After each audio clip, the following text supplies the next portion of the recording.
Olha só, todo mundo ainda quer saber mais da Canton Fair. Tem muita procura. Eu quero falar nesse vídeo aqui as novidades e eu quero falar dos novos pavilhões, dos novos produtos que eu vi por lá. Eu gravei alguns vídeos direto da feira, então você pode acompanhar alguns vídeos antigos, mas foi direto do celular, não deu para entender bem. Agora eu acho que dá para concluir um pouquinho mais o que estava diferente da feira pré-pandemia e pós-pandemia. Vamos lá?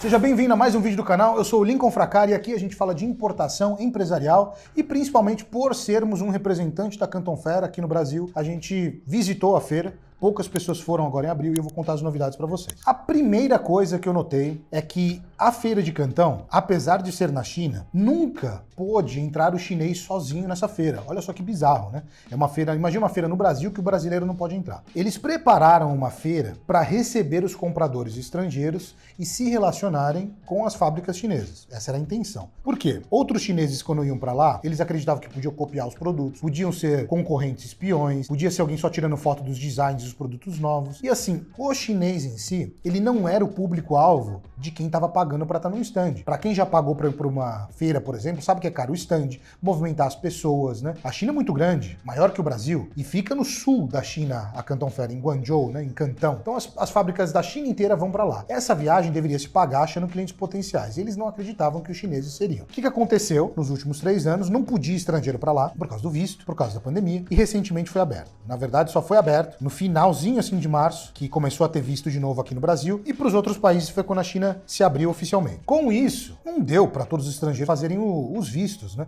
E o que aconteceu foi que eles liberaram para os chineses pela primeira vez. Antes, os chineses para entrar na feira, eles precisariam entrar apenas como intérprete. Então você, estrangeiro, depois de fazer o seu crachá, você ia ter que pegar uma outra fila, num outro lugar, assim, você tinha que subir uma escada, você ia gastar pelo menos mais 1 hora, 2 horas lá, para cadastrar esse seu amigo, ou seu fornecedor, ou até seu funcionário chinês na China, para entrar na feira com você. E não só isso, você tem que pagar mais uma taxa. A taxa para o primeiro dia era de 350 yuan, dá em torno de 250 reais. E depois era 300 yuan o dia. Então se a gente está falando de 350, mais 1.200 dos outros 4 dias, são praticamente 1.200 reais que você teria que pagar a mais só para ter esse chinês tradutor com você. Então era comum, às vezes, quando você estava com o crachá nesses lugares, algum chinês assim falava assim, eu pago, só me cadastra para dentro. Era muito comum isso. E nessa feira, quando eu cheguei lá, eu até gravei um vídeo falando que tinha 60% mais de chineses, né?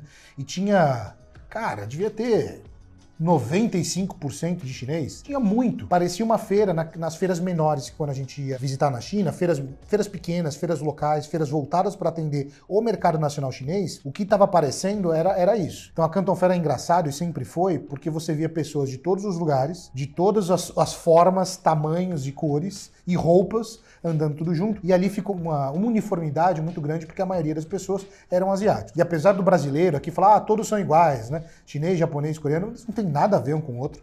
Eu, principalmente, que morei bastante tempo na China, olho e sei a diferença, principalmente quem é chinês, que eu reconheço melhor, né? E quem não é. Eu não tenho habilidade de dizer quem é japonês, quem é coreano. Quem morou no Japão provavelmente vai olhar e vai identificar, né? Mas eu consigo identificar ali, eu sei que todos eram chineses. Então essa é a primeira diferença. A feira que sempre foi voltada para o estrangeiro, eles direcionaram para os chineses irem para lá. Eu não sei, e eu acredito que vai ser impossível, para outubro, com todo mundo indo normalmente, que vai ser a primeira feira realmente aberta, que vai dar tempo de fazer visto, que todo mundo vai para lá. Se eles liberarem a mesma quantidade de chineses que estava lá, derem esses crachás, junto com a quantidade de estrangeiros, cara, não vai dar pra andar. Mas assim, não vai dar pra andar mesmo de tanta gente que vai ter na feira. Talvez eles queiram fazer isso para causar uma impressão melhor para os chineses, ou eles vão selecionar melhor quem dos chineses vão poder ir. Eu não concordo com o que eles fazem que só pode entrar como intérprete, porque vai até contra o que a política da China está pregando agora, de mostrar uma soberania da China maior, de uma China mais poderosa, dar mais força para os chineses, e o próprio chinês não pode ir para a feira. Então acho que eles têm que sim selecionar alguns compradores chineses, tem que liberar, só que pelo que eu vi, por exemplo, tinha até professor universitário, quem era professor universitário ganhou uma entrada para essa feira na China para conhecer. Então eu não sei se foi boa para os expositores. A segunda grande mudança é que teve um novo pavilhão. Então quem foi para lá, eu até uso o exemplo geográfico da feira, a geografia dela, vamos falar assim, que era um T, né? Então era o pavilhão A, o pavilhão B e o pavilhão C, que ficava aqui com uma rua cruzando inteiro. Era mais ou menos assim. E agora o que eles fizeram, eles construíram um novo pavilhão. Então eles construíram o pavilhão D. E aí quando você pega em ordem alfabética, você imagina o D lá perto do C, na ponta desse T, né? Mas ou o D seria o último.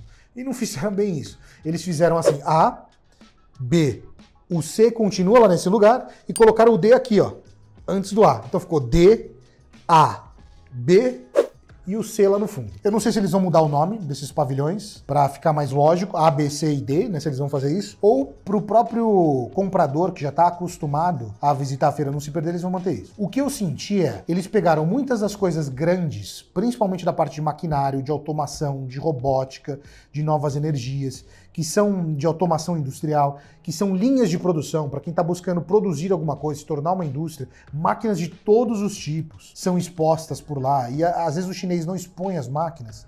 Quando ele faz isso, era muito difícil transportar aquelas máquinas, os produtos grandes. E eles jogaram tudo para esse D. Então, acho que o D teve uma facilidade no aspecto de logística para montar esses estandes, para trazer essas máquinas mais fácil do que o pavilhão que era antes, que ficava no A, as máquinas, né?